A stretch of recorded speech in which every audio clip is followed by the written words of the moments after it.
If you ever ask yourself, how does a short sale work? You come to the right place, although the answer may be not what you expected. Hi, I'm Don Thornton. I'm known as the short sale guy.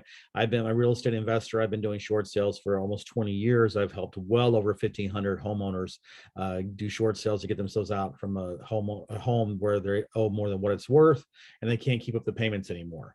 So in this video, I'm going to tell you how the short sale works, how to get it listed, how to find a buyer, how to get a contract and get an appraisal done, and unfortunately have to do a value dispute. And then finally, the third stage is the approval letter and closing it. So the first thing you have to do when you're going to do a short sale is you're going to list the property.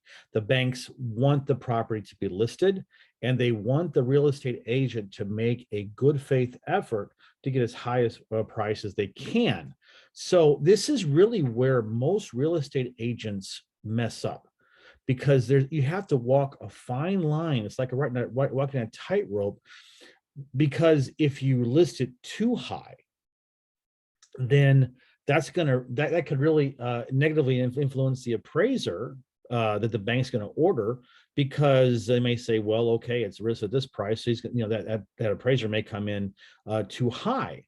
And then also, conversely, if you list it too low, then that's going to negatively affect the bank's going to say, wait a minute, you started off way too low. We probably could have gotten it higher. So you really have to thread the needle on how to do that. And because we've been doing this for almost 20 years, we really know how to do that well. So that's something you have to worry about if you're in a short sale. If you're in a position where you need a short sale, we'll do that really well for you. Okay. And then, that you need to make sure that it's obviously shown, and make sure you keep great records of that, because you're going to have to use that to justify whatever, lower price you need to get from the bank. So eventually you're going to have a buyer that is good. And, the thing about buyers is you're going to, especially when it's a pre-foreclosure situation, I mean, lowball buyers are come out of the woodwork, and they're going to throw lowball offers to you all the time.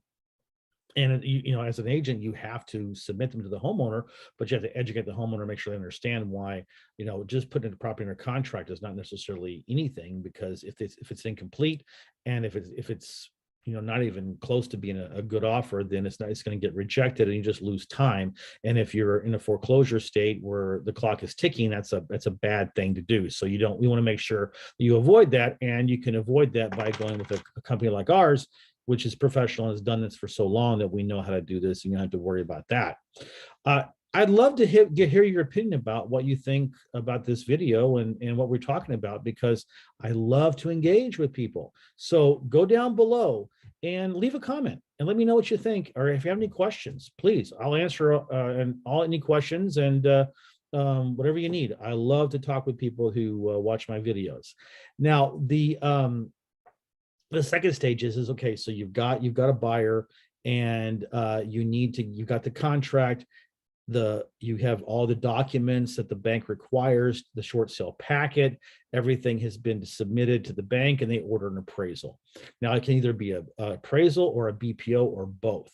Now, a BPO is what they call a broker's price opinion, where it's kind of like a poor man's appraisal, where they hire a local real estate agent to go in and take 8 pictures, look at the comps in the area, and decide, about what's sold recently, compare it with square footage and condition and so on and so forth. And then the realtor gives his or her opinion, and the bank can go off of that, or they'll do an appraisal, but they'll do a full-blown appraisal on it.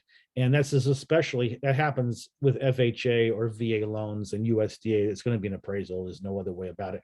Sometimes the commercial banks, they're non-government insured, they will do a BPO just to save money.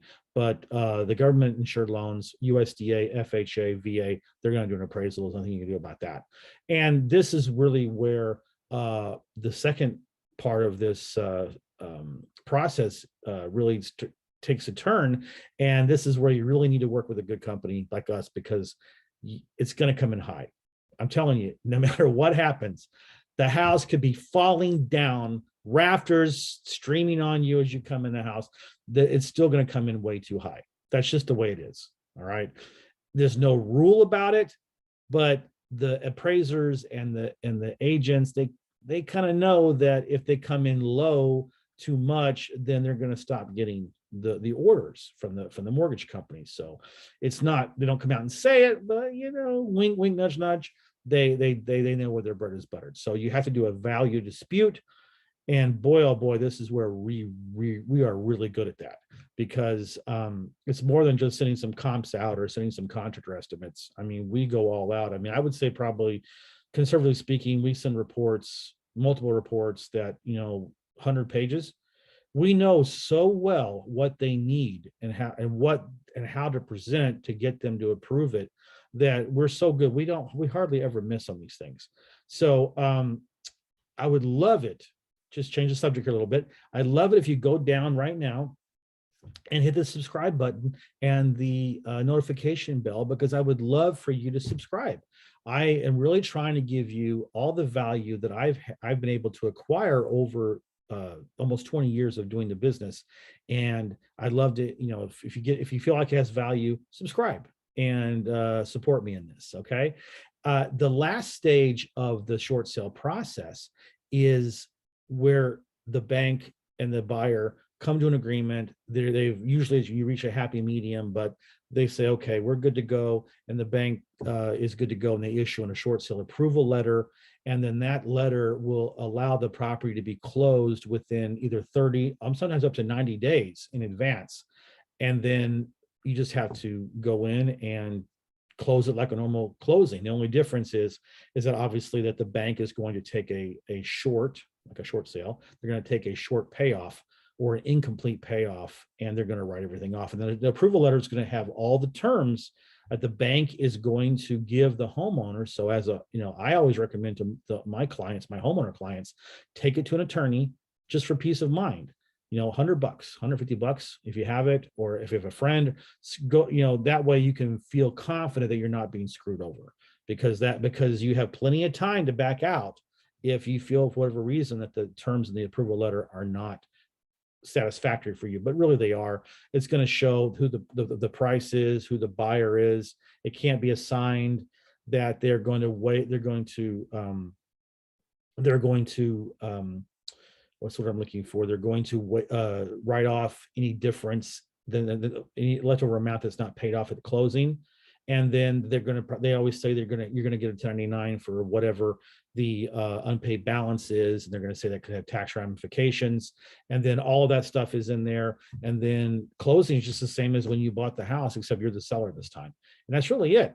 So what I want you to do, if you're a homeowner and you're looking at this and you're contemplating whether to do a short sale and you're wondering what company should you use, please go down to the description of the video and you'll see my link. Go in there and click on it and reach out to me, and I can tell you, I can answer all of your questions. Trust me, in 20 years, I've heard everything. I know everything about short sales. There's no question I can't answer. And I think you'll feel confident and plus I have an A+ rating with the Better Business Bureau since 2004. So I don't think you're going to find anybody better. No matter where you are in the country, we can get this done for you. And if you're an investor, or if you are a real estate agent and you would like to get into business with this or make money on the short sale side, we joint venture with people. We work with real estate agents. So also in the description, there's a link for you to contact us. We'd love to have you. And I want to thank you again for watching my video, and I look forward to seeing you the next time. Thanks.